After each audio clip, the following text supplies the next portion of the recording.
Nigeria needs more than laws to hold credible elections, says Deputy Senate President Omo Agege. And Yoruba group Afenifere urges Nigerians to resort to defending themselves against insecurity. This is Plus Politics, and Diamere Anokon.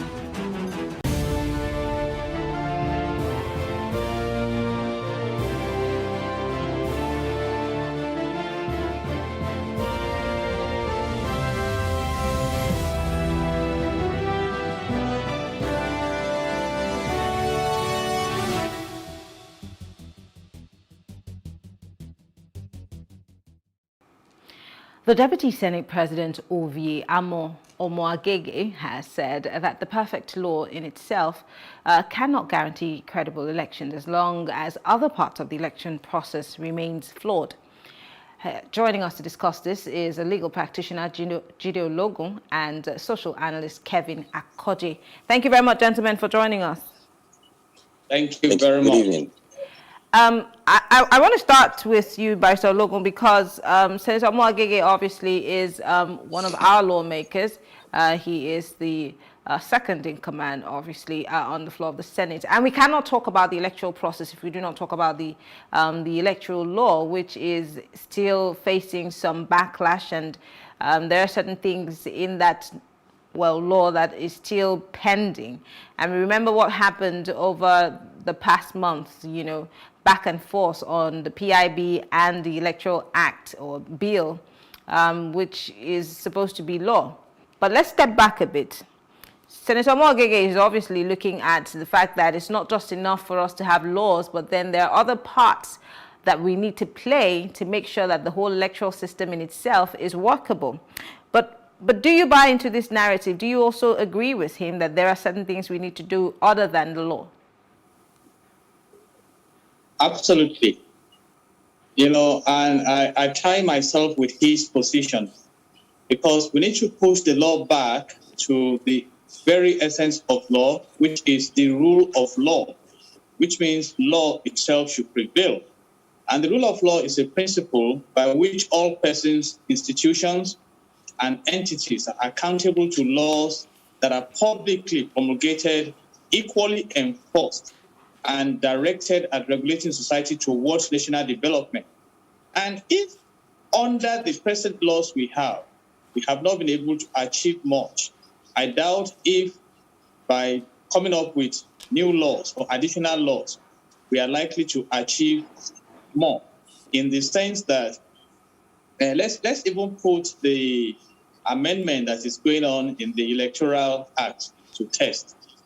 Even though the existing law gives INEC the power to transmit results of election electronically, you can see the amendment that is being brought in, that will be subject to NCC, and that is a way of trying to gag INEC, to tie the hands of INEC. And of course, suspicion comes in under that. So it's not about having laws, but about our respecting the laws.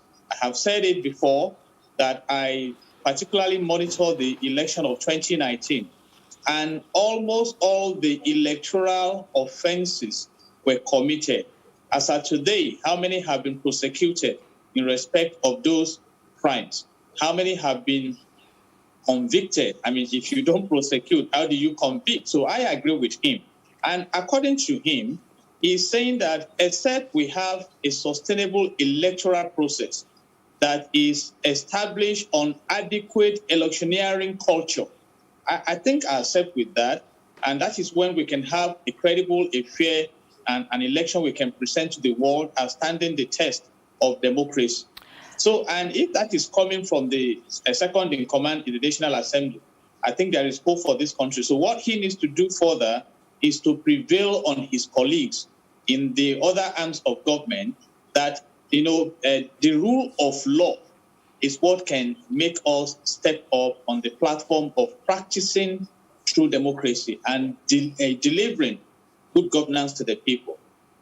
Just as you rightly said, it behoves upon him and his colleagues to make, certain legislation that would help. But I thought about this all day. all of the major parts, all of the moving parts of our electoral system that he's making reference to cannot actually be fixed in isolation of the law.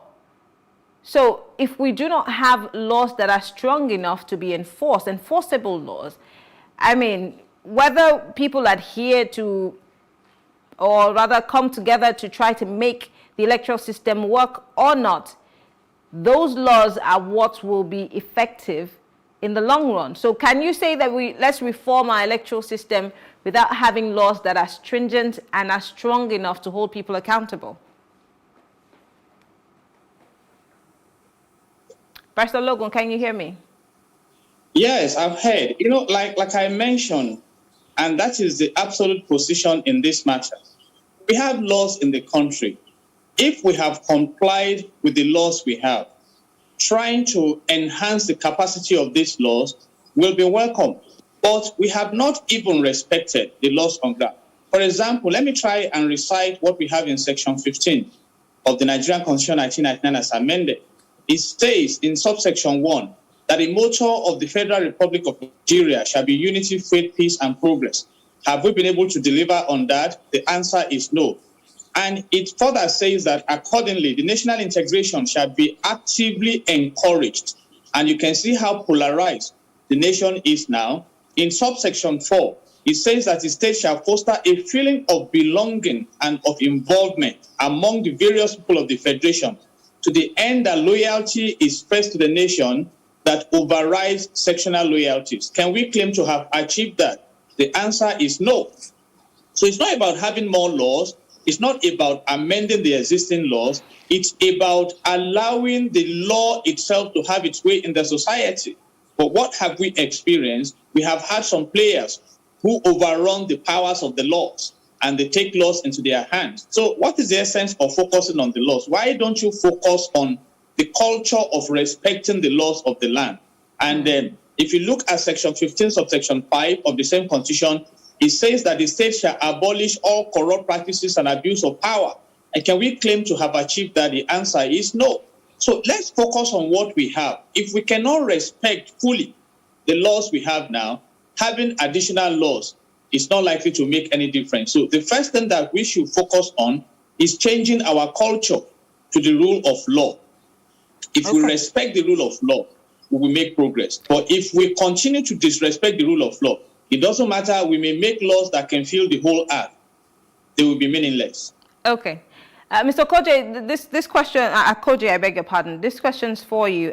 Following up on what Mr. Ologun has said, taking a look at our electoral system and why political parties are being run the way they are, and I always bring this up with, spokespersons of different political parties in this country, as opposed to what we have outside the country. Political parties have ideologies, they have a modus operandi, but ours does not necessarily fall, in that line. So, with all of the things that we see, even in the APC, the PDP, and the back and forth that's been happening, does it seem like we're willing to, have a country that has a clear-cut political system that is not just political godfather driven, but people driven? The ideologies of those parties can appeal to the people of the country. But in our case, we do not really have that. So really, can we achieve a free, fair, credible election anytime soon? Talk less of having an electoral system that works. Okay, thank you very much for that introduction. So basically, I think I want to take a point of departure. Our political parties all have ideology. They do. What we have concern is its practice. Why? Because the system is bedeviled with a whole lot of abnormalities, which is why we see them not adhering to the ideologies. In all fairness to the electoral management body, before a political party is registered, you need to submit set or series of documents itemizing what you stand for, even as simple as the logo that is going to embody your political party. And so an ideology is actually placed, embedded in that constitution or in that particular ideation that they call their political party. The challenge is it followed to the letter? And the answer is no. And so let's get the theory right. The theory is always right because we always use the best consultants to put these documents together. And that is why the election management body will always, at every time, whenever someone applies to register a political party, the party will go through all the screening processes and they will come out 100 over 100. And so the ideology is straight, is available, is strict, but they do not follow it. With regards to credible elections, I do not want to put a whole lot, or let's say, let me take a minimalist perspective on this. What are the criteria for a credible elections? We have, if we use the word inclusiveness, every person that is of universal suffrage, that's 18 years and above, has a right to vote and be voted for. Is that accommodated? Yes. Transparency. The process in which persons that want to run for office, the process in which they come out from their political parties, the process in which the election takes place, and the process in which the results are read, is it followed to the letter? Now there comes the clause. No, because even without me putting out figures, pictures, and videos for everyone to see, we know that there are some lapses, and so we are not up to 100% with transparency. The next is accountability. The results that are being called out, are they called out devoid of influence or change or time or location with regard to the numbers that are called? And can these numbers be verifiable after 2-3 years after the election? Should someone go to a tribunal and they are making weary with regards to the results? And then lastly, competitiveness. So if at all we will say, in fairness to the election management body, inclusiveness is taken note of, transparency is taken note of, accountability is taken note of, competitiveness is taken note of, but the practice has always been the challenge. So yes, I agree with the Deputy Senate President in saying that the laws are not enough, because I don't want to even say we need more laws. The existing laws, even as they are, can actually deliver a free, fair, and credible election. But how many persons can stay true to the facts of nationalism for God and country and discharge their duties in all fairness and regards for the position they are running for and the duties in which they are striving to want to appeal? That has been the major concern within the Nigerian political ecosystem. But that brings me, I mean, you literally have almost answered all the questions that I wanted to ask you, but let's backpedal a bit to the issue of political parties and the people that they throw up at the end of the day. Because I want to refer to a statement that was credited to Senator Amor-Ogege.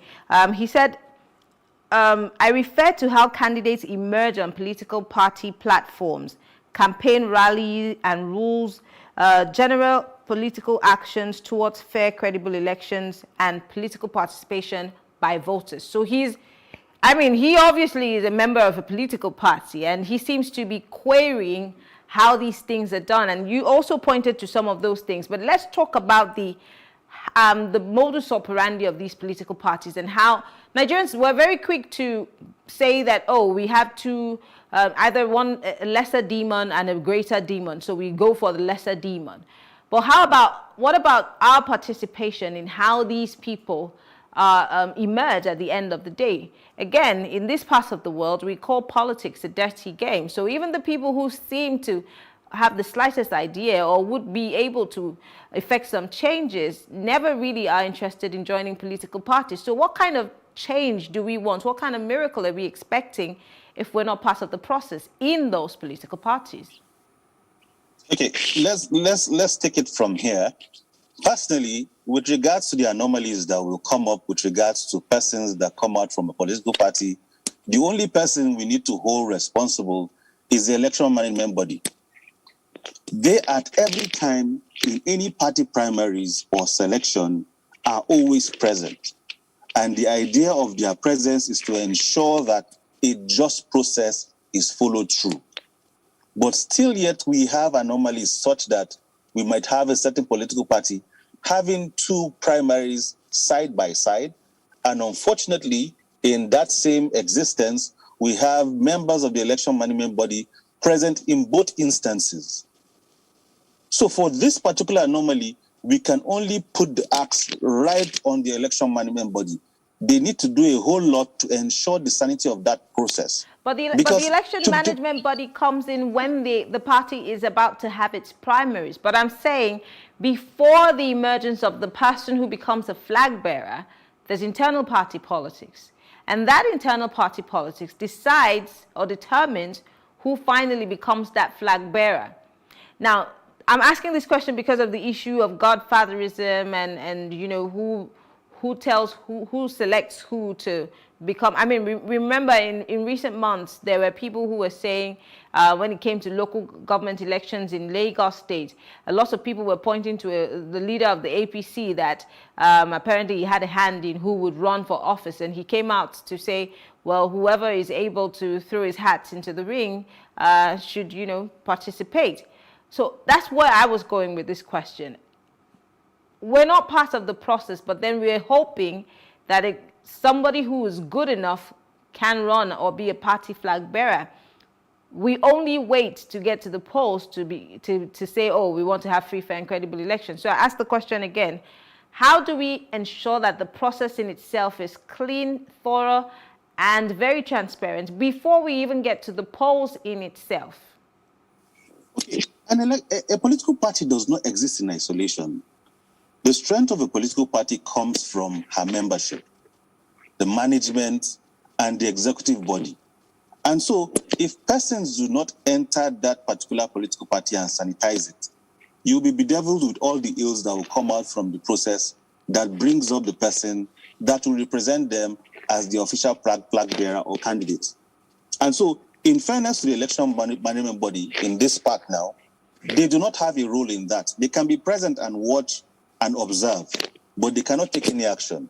And so it behoves on that political party to remember why they were created in the first instance. What was the essence of their existence? What value are they bringing to the political ecosystem of the country, Nigeria, or the particular position that the persons are running for with regard to the primaries? Because if they do not hold that particular position sacrosanct or hold it in extreme value, they will play with the issue. And that's where you now have issues of when somebody that just joined the party yesterday now becomes a flag bearer tomorrow. Why? Because they allowed those excesses to hold sway. And so for that, we push it back to the heads of the political parties. They need to hold the bull by the horn, just like we have in the federal system of government. We have different levels of government. You cannot hold the national body as the primary arbiter or the person responsible for what takes place in the local governments or the arbiter of what takes place on the subnational level, that is the state. Okay. On each level, there needs to be a level of responsibility, ownership, and leadership. And so that leadership needs to be transparent and they need to get their jobs done because the government and all of the persons in the 704 local governments cannot come and force them to have a credible system. And so, if not that, many a times, we are shameless. Let's call a spade a spade. And so we do not care the process in which these persons come up. We just go ahead, put things together, so long as some pockets are oiled, so long as some wallets are filled, they go ahead and present a person. And then there is no opposition in that same political party with regards to saying, no, this is what we stood for in our constitution, stating X, Y, and Z, that for you to be able to run for a position in the party, you need to be a member of the party for over 4 months, 5 months, as the case may be. You need to be a financially active member of the party. But that is not what we have now in practice in present-day Nigeria. We have persons, especially, we all understand the whole idea of the campaign. Till tomorrow, I still do not understand why we make ease of that convenience. Wherein someone moved from one party conveniently to the other just to run for an office to make sure he wins and continues to foster himself in office for a certain agenda. And so, if those particular political parties do not hold themselves true to the constitution of their existence, as well as their responsibilities to the society and then to the government at large, we will continue to have these anomalies, and then these anomalies will present persons that will come and run for office, and then, as usual, at the final analysis, when they win their positions and they are acting in power, we come and we're making reference to them and they say, no, do not talk to me. I bought my election. Okay. And then you see them now being anti-party. Why? Because they came to the party and bought the entire party hierarchy, and then they became the candidate of the party. And so now they are not responsible to you because they have paid you off day before yesterday. Okay. So you cannot come now today and hold them responsible for their actions, as the case may be. Interesting. Let me go back to Barrister Logan. Still talking about Senator Mwagege and the issues he referred to. Akoje has talked about emergence. Let's talk about campaign rally rules. One of the people, or a group of people, that has really constantly been on the necks of politicians and governments in this country is SERAP. For almost 5 years, if I'm not mistaken, if not more, SERAP has been asking political parties in this country to show their party finances. They've not been able to make it public. SERAP is in courts. 5 years down the line, our political parties are yet to make public their party finances. Senator Mwagege also talked about campaign rally rules. Do we really follow these rules to the latter? Because we see, I mean, right now, if you take a look at the election calendar, it's so messy that, sometimes you sometimes forget what election is happening at what time of the year. So let's talk about those rules. Let's talk about openness and party financing, transparency. Why is it such a tough call for our politicians and political parties? I started by amplifying the essence of the rule of law. And it's established that no country can maintain a rule of law society if its people do not respect the laws. Everyone must make a commitment to respect laws, legal authorities, and of course, the basic ethical behaviors expected from stakeholders. And you can see now, like you rightly mentioned, SERAP is trying to touch on the accountability aspect of good governance.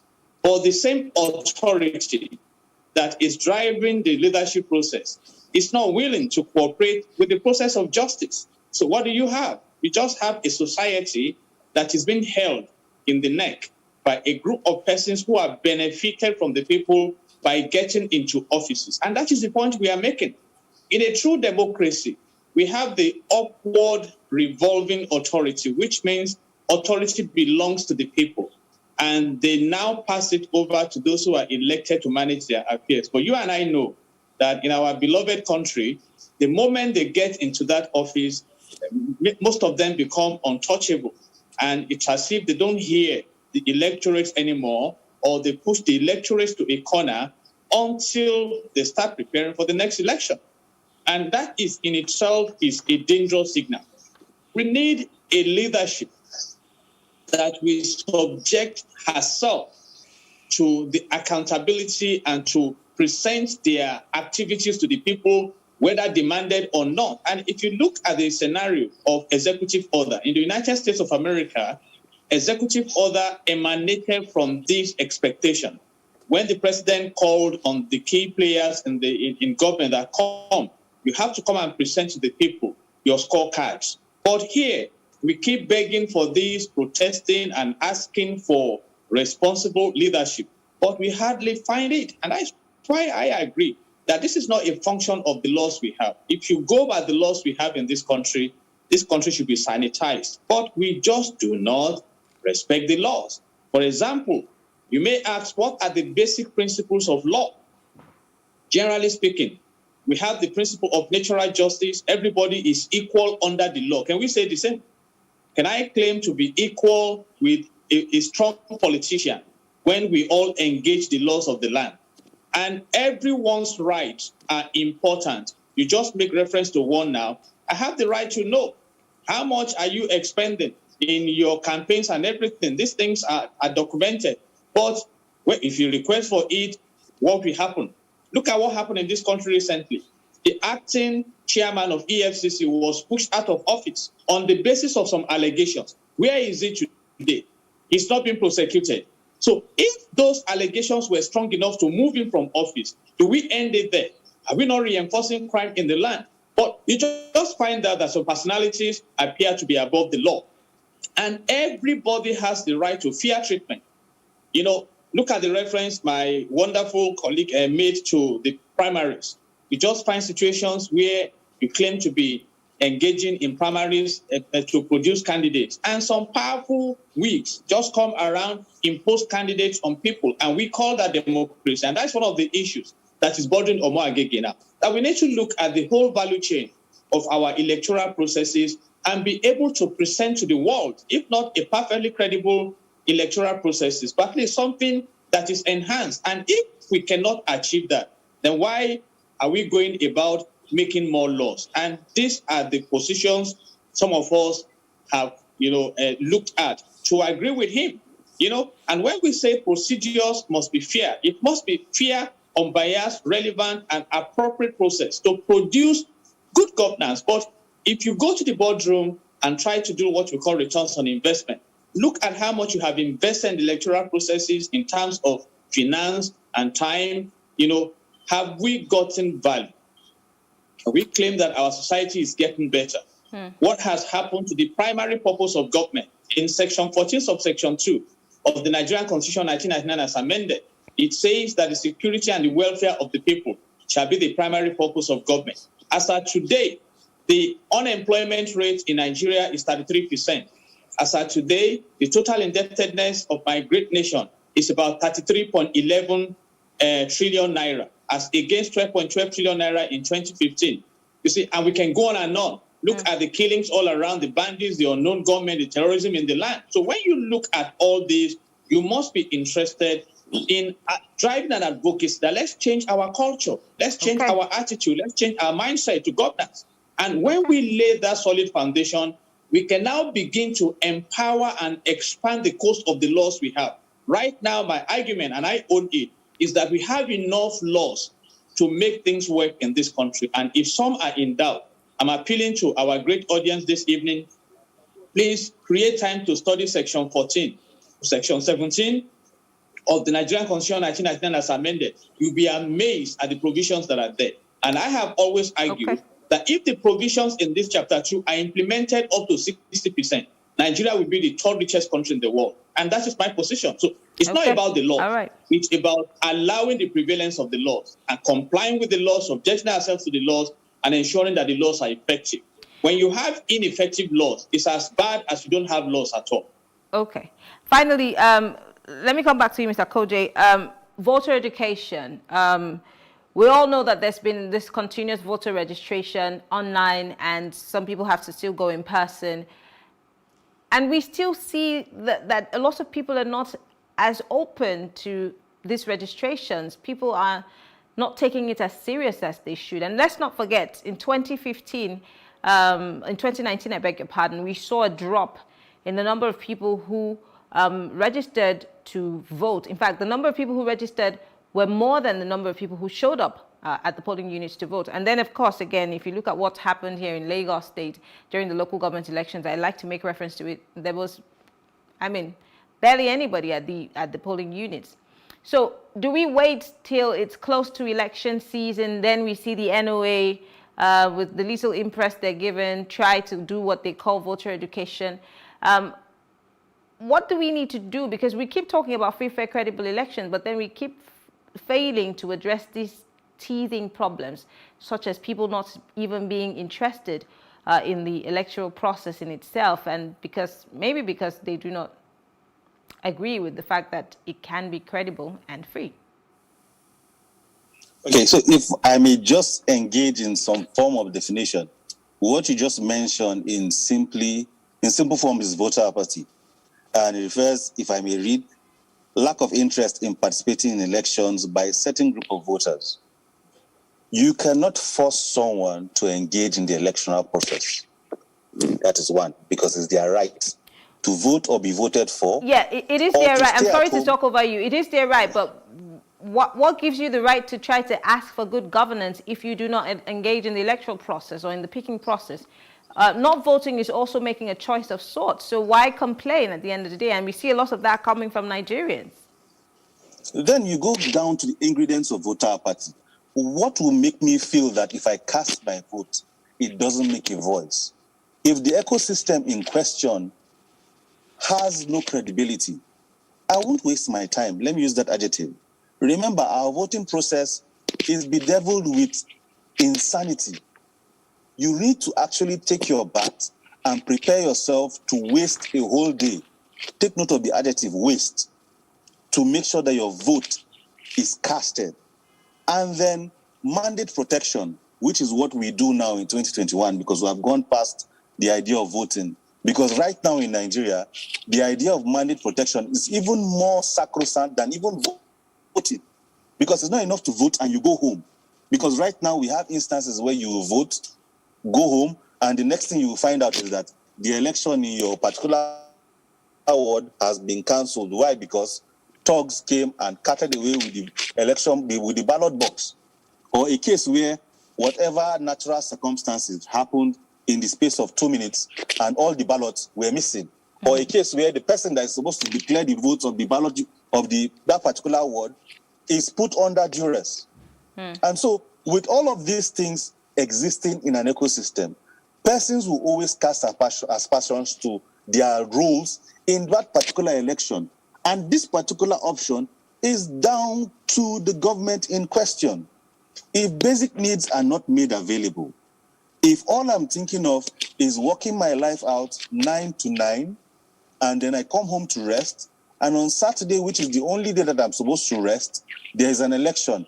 In as much as I have a say in that local government or in that particular ward, by the grace of myself, I don't want to use God, because by the grace of myself, I will want to rest, because I have suffered a whole lot for 364 days. And on the 365th day, I'm supposed to come for an election that will, or in many cases, I will be chased away from the unit, because thugs have come and they've raised arms and they have made everybody scared of the location, and then we run away. Okay. So in that particular case, it's the government that needs to take the bull by the horn. Okay. You have put laws, though not enough. You have put processes in place. You have employed persons to manage the electoral process. Parties have taken their time to put their observers. They've been taking their time to bring out persons to run for offices. Government should make the polling process sanitized such that persons with clear mind can come out and cast their vote, or even think of casting their votes. If for anything, we praise the election management body for taking the bull by the horn and starting the voter registration process early. Most times we know why they do not start this process early, so that a whole lot of persons can be disenfranchised. Well, but in this case now, for 2021, they've started the voter registration process a little bit earlier than before. And so I'm actually very hopeful as a young man in politics, as an aspirant of good governance, as a faithful Nigerian. This is one of the greatest times of my life that I believe that there's hope for 2023. All right, because for a start, we're going to have a lot of persons that will have registered to vote. Not enough, yes, compared to the population that we have in the country. But at least we'll have a good number. Madam. We have to go. Jido Logun is a legal practitioner, and Kevin Akoje is a political analyst. Thank you very much, gentlemen. It means that there's more of this conversation that needs to be had. And of course, the ball is in our courts. Thank you very much for speaking with us, gentlemen. Thank you. All right. We will take a short break, and when we come back, the Yoruba group Afenifere has urged people to defend themselves against bandits. Does this sound very familiar? We'll talk about it after this break.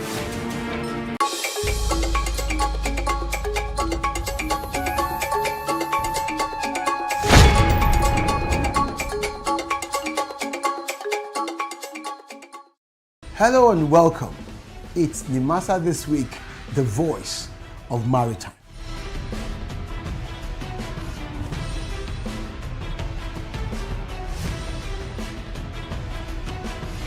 Nimasa This Week is brought to you by the Nigerian Maritime Administration and Safety Agency. Statutorily mandated to ensure that there's regulation and promotion of matters affecting our waters.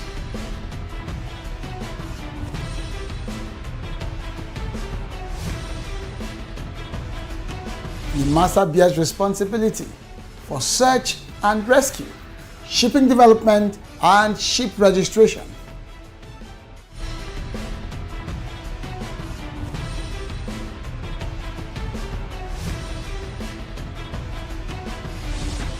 NIMASA This Week, the voice of maritime, showing on this channel. Nigeria's Niger Delta region, from where the black gold fuels Africa's largest economy, where the lines between wealth and poverty has never been thinner. Conflicts, poverty, insecurity, and environmental challenges daily confront the region. How can the Niger Delta story be changed for the better? Join Mamude Akuga at 9 p.m. every Friday evening on PlusTvAfrica as he probes deep in search of solutions. Inside the Niger Delta with Mamude Akuga, the authentic voice of Nigeria's oil-rich region.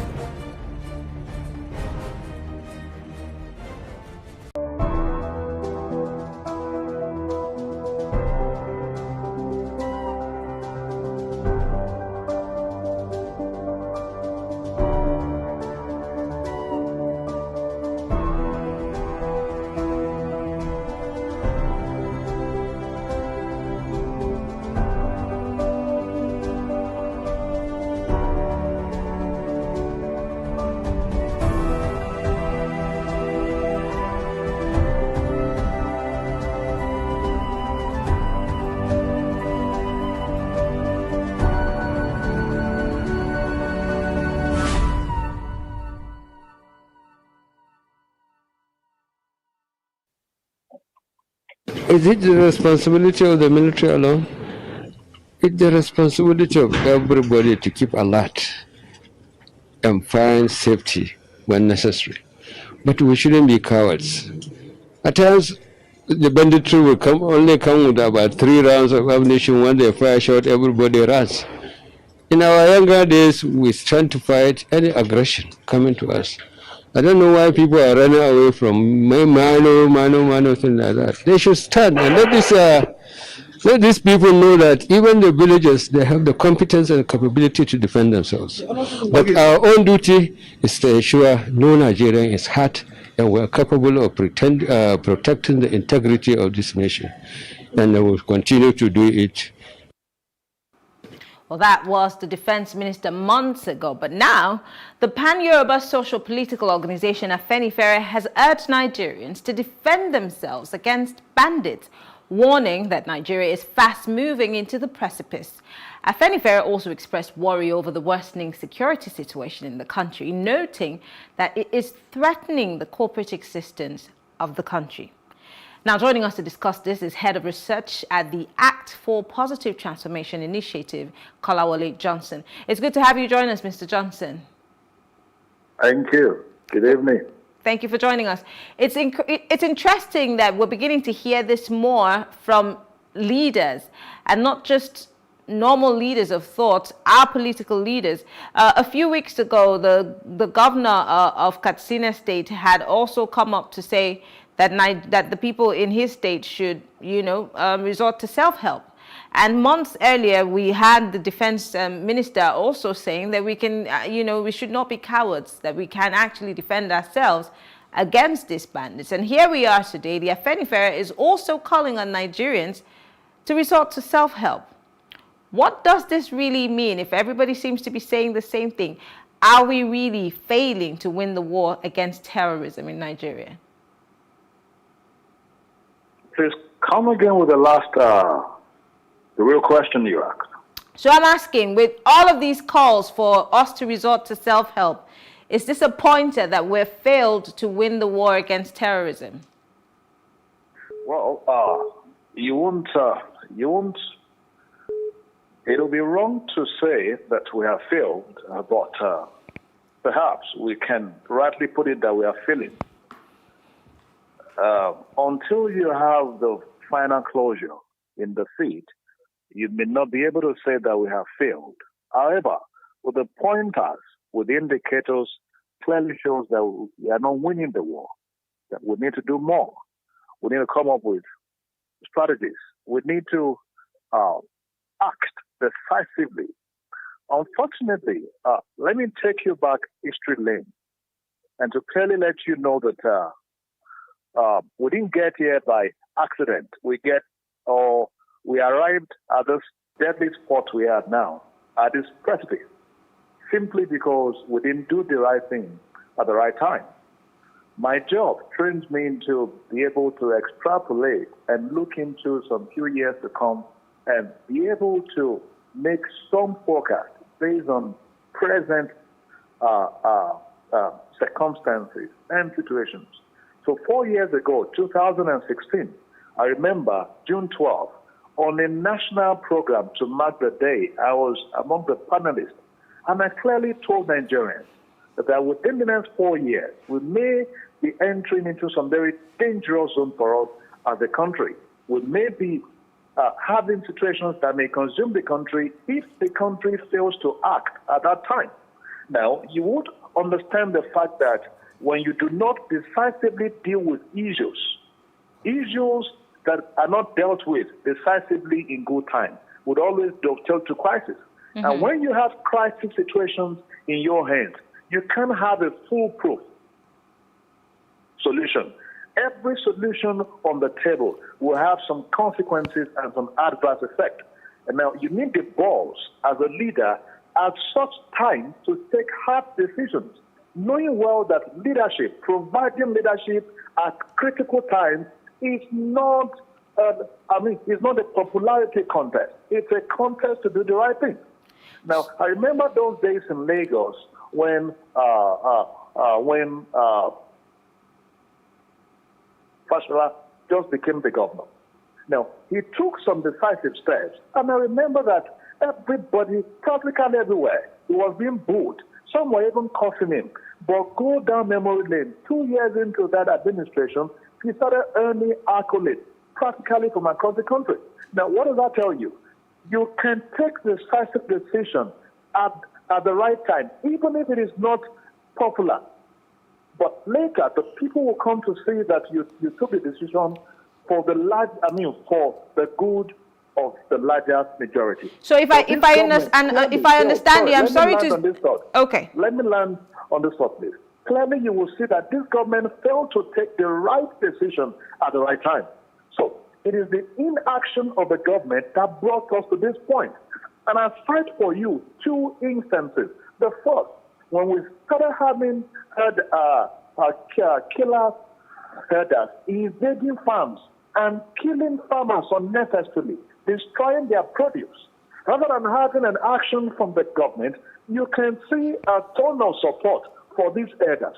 Clearly, the presidency keeps supporting them, and it got to a point that they target herders-farmers clashes. How can you call that clashes? How can you call those things clashes when they go to meet people in their farms and kill them? That's not a clash. That is terrorism.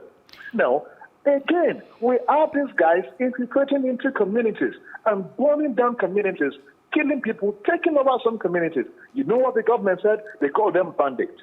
Now, when they became notorious, taking over the highways, demanding ransom each time they pick people, killing professors, killing people in their prime, raping women, you will hear that the government will come out almost defending this action. Take, for example, in Ondo State, when the governor said that we need to rid the forest of herders that come to the main city so that those who are hiding, those criminals who are hiding among you to perpetrate this dastard act, we can fish them out. You had an immediate release from the presidency, not just condemning the governor, but defending these herders, whereas when they kill, they don't come out to do that. However, have you seen that each time the government defends them, they grow more bold and they become bolder? Now, I do not know if the government really defends them, but I'll let you be the deciding, person on that. But let's backpedal. I remember when this started, and it was just pockets of violence. At the time, the Sultan of Sokoto, Alhaji Sa'ad Abubakar, had said, and I quote him, that these people who were engaging in this dastardly acts were not Nigerians. And there were questions that were posed as to why we would allow outsiders to come in and kill our people. That's that. We also know about the guns that are the gun running around the Sahel region and how these things are coming towards, the western part of Africa. We're seeing it happen even in the countries at the fringes of the Sahel. So you have also already stated that if government had acted early enough, we would have been able to deal with the issue. But we're no longer there. We're here now. And where we are now seems to be worse than where we were before. So the question again is it still government's willingness to fight and put an end to this that is our situation right now? Or could it be that there's more to it? Now, there are also people who think that we have overly politicized this issue, and it's made it even more difficult for us to be able to pinpoint what the problem is and deal with it. What are your thoughts? My thoughts? Simple. See, everything rise and fall on leadership in a society. And this matters are simple. I've been opportune to contribute to public discourse, different fora. And I can trace back the days of warning, even to date, and tell you clearly that the government has not done enough. And clearly, if the government is willing to win the war today, we can win the war. But listen to to why we can win the war. Please permit this example. What exactly did we brand IPOC for as a terrorist organization? That we have failed to see the fact that bandits are doing much more than that. However, the government cannot come out with the balls to label these guys. Yet Nigeria is the second most terrorized nation in the entire world. And guess who are those contributing to these indices that have made Nigeria the second most terrorized nation? The bandits involved. Yet we can label them terrorists. Aside from that, you will have sitting governors defending them and saying that no, they are bandits, they are only doing business. That after all, they are not requesting to secede from the nation. Now, such utterances will keep emboldening these guys. Perhaps in another time, when we have the time, I'll take you through some processes in PR that affect criminality in the society. I can take you through the operant conditioning learning, by B.F. Skinner, and the classical conditioning learning by Bandura. Now, you will see but because we do not have time, I'm going to push you just because my guys are saying we have to go. So with all of these things, we're still talking about the problems. This solution that seems to may not be a solution. No, I've given you solution. Let the government go the balls to do the right thing. That's the solution. So, but while we wait, do we resort to self-help? And how can we protect ourselves against people who are wielding AK-47 and some of them riding in numbers in 300s and more? How do we intend to do that if even the NDA had been raided by these same people? Is that really a great call, especially coming from the Afenifere? Hello? Can you hear me? Oh, yes, I can hear you. I know. In closing, because we're going. Yeah, we cannot protect ourselves against criminals. Say, this is the job of the state. Now, what exactly will be the job of the state? A lot of people provide their own amenities. They roll in their estate. They provide their electricity. They provide their water. Yet they pay taxes to the government. So what exactly will be the job of the government? The number one job of any government is the security of the life and properties of the people. Yet you say the people should defend themselves. The Foxton, the Minister of Defense, himself said this, and he was practically calling us cowards. That how can we be running, from some tattered-looking criminals with few AK-47? And the question I asked him then was simple. Can you go about in those places without having your escort, without having the soldiers guarding you? No, he cannot. A lot of times, many of them can't even travel to their settlements, to their villages, to where they come from. So clearly, we cannot defend ourselves. And I'm also a bit disappointed in Afenifere. How can you be calling on Nigerians to defend themselves when the same person that you guys prepped up to defend you, to defend himself, when he was taken, what were they doing? Did they call me? Did they move immediately for the government to release those guys? Now, what exactly did that guy do wrong? A lot of them, they prepped him up. They pushed him to that level. Now, thank God, it was never on record that I supported that move. However, when the government moved against him, you were expecting groups like Afenifere to move against the government immediately. But they never did. Yet they are coming out now to say people should defend themselves. How would they defend themselves? To go buy gun and also be charged for illegal, we have to go. Gun running or illegal possession of arms. That's not possible. Well, Mr. Kolawole Johnson, time is not on our side. He is the head of research at the Act for Positive Transformation Initiative, and he's been speaking to us live from Abuja. Thank you very much for speaking with us. Thank you.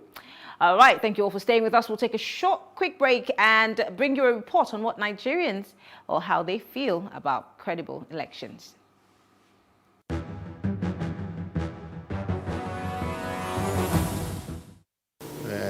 If they follow the electronic, like the Western world, I think you understand. I think they will achieve a good election result. In Nigeria as a whole, all the elections we've been doing so far, people's votes don't count. That is nothing but the truth. People's votes don't count. But then, if they can listen to the masses and at least carry the masses along and do what is good and do what is right, then everybody is good to go. Everything will work out fine. But whereby everybody goes in there for their selfish interests, then it doesn't make sense. Well, let's even get over this COVID first. After this COVID, we start thinking we are talking about survivor here. So, yes, of course, free and fair is all about transparency in the process and the procedures put in place by government to ensure that people's life are safeguarded while voting and that there is no cause for alarm in terms of chaos in the respective ballot stations, whereby we've had so many cases of theft of ballot papers and all that. So all those things should be, guarded against to ensure that the elections are free and fair. I don't know if it's possible to do the online voting, if it's safe to do the online voting. The ones that can come out to vote can come out. If you can do it virtually, then I think it's okay. Well, I guess security level, increase the the country security. If you increase the country security, then I guess at least during the election things will be balanced at some point. I guess constitutional reform should be first, then online voting should be put in place. I think there should be transparency on everything. I think basically that's just all. With that, I think that's all. If there is transparency and the government should try to have the love of the people. For people to come out during election and also defend their votes, because most times where you have, or whenever you have rigging things, it's because a lot of people don't believe in the electoral system. They believe rigging will always take place. Well, that's all we have for you tonight on the show. We'll see you tomorrow again on Plus Politics. I am Mary Anna Cohn. Have a good evening.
It is engagement we need to have. Those who suffer miscarriages are never taken into account. Members of the National Assembly are also influence peddlers. You are sitting on Nigerians' money. From the barbing, I pay my rent. From the barbing, I send my children to school. A consultative engagement. No any